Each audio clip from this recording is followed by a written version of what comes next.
यहाँ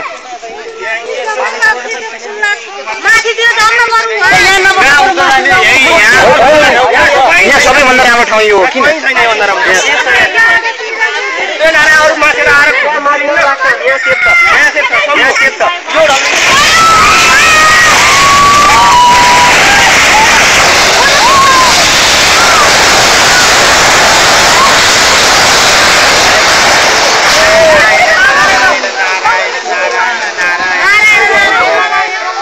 उतापट्टिको मान्छे पो अब जो भूकम्प गयो भनेर बसिरहेको थियो होला कस्तो भयो